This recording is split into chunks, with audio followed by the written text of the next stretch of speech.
E aí, pessoal, tudo bem? Vitor Aguiar falando.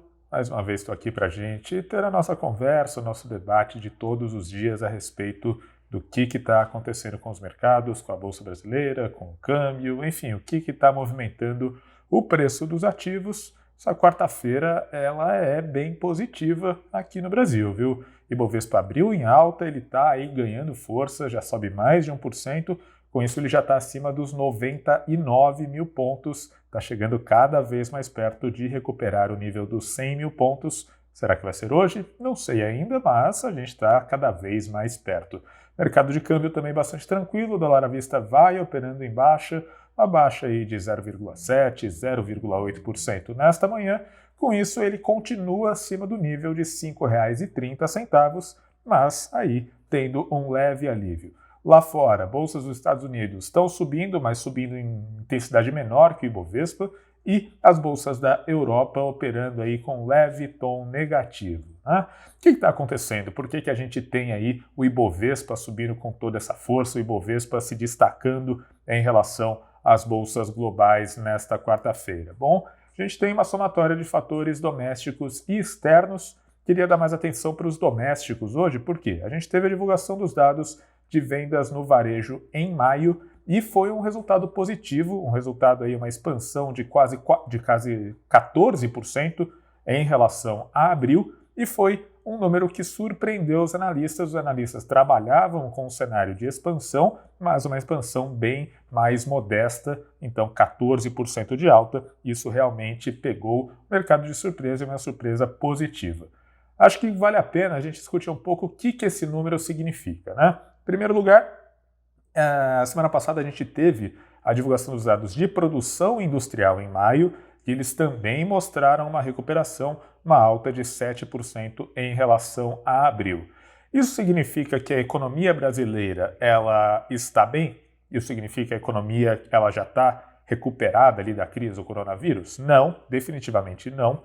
Na verdade, o que acontece é que março e abril foram meses terríveis, foram meses de contração muito intensa do varejo, da indústria, então com as bases mais baixas, fica naturalmente mais fácil de a gente ter uma recuperação. Mas a verdade é que a economia ela ainda está muito fragilizada, os níveis do varejo e da produção industrial continuam muito inferiores, por exemplo, ao que a gente via no começo do ano, e claro, a gente tem uma perspectiva de contração no PIB ainda muito intensa em 2020. Sendo assim, por que é que a notícia de surpresa positiva com as vendas do varejo ela anima o mercado? Porque para o mercado ele não olha tanto o dado em si, ele não olha tanto, né, o resultado em si, até porque é um resultado passado, um resultado do mês de maio. Para o mercado importa mais a tendência que esses dados mostram, e a tendência é de que pelo menos a gente não está tendo uma deterioração adicional da economia. Essa tendência de melhora, ela vai continuar daqui para frente? Preciso esperar os dados relativos a junho para ver se de fato a curva ela volta a subir e mantém aí essa trajetória, mantém esse rumo de crescimento. Mas pelo menos nos indicativos do varejo e da produção industrial em maio mostram que talvez a gente já tenha chegado ali no pior momento em termos econômicos e agora tem espaço para uma melhora, então é por isso que o mercado reage positivamente aos dados do varejo. Indo um pouco para o exterior. Hoje de manhã, o tom era muito mais cauteloso nos mercados lá fora, bolsas da Europa estavam caindo com bastante intensidade, bolsas dos Estados Unidos estavam recuando, mas a gente teve aí uma melhora de humor agora ali por volta de 10h30, 11 horas da manhã.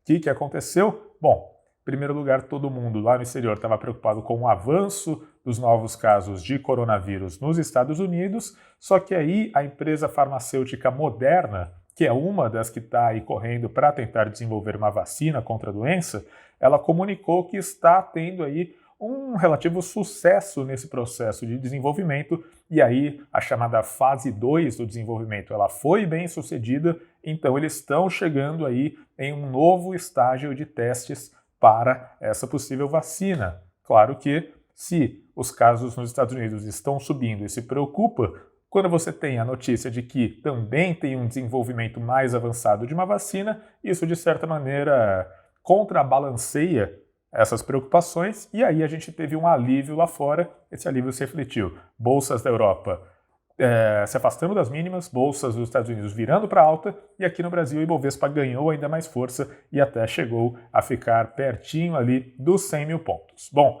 vou continuar de olho em todas as negociações nessa quarta-feira. Lembro a todos que amanhã a Bolsa do Brasil está fechada, né? A B3 ela não antecipou o calendário de feriados que foi feito aqui no estado de São Paulo, então amanhã a Bolsa está fechada, negociações voltam na sexta-feira, tá certo? Gente, muito obrigado, um abraço e até amanhã.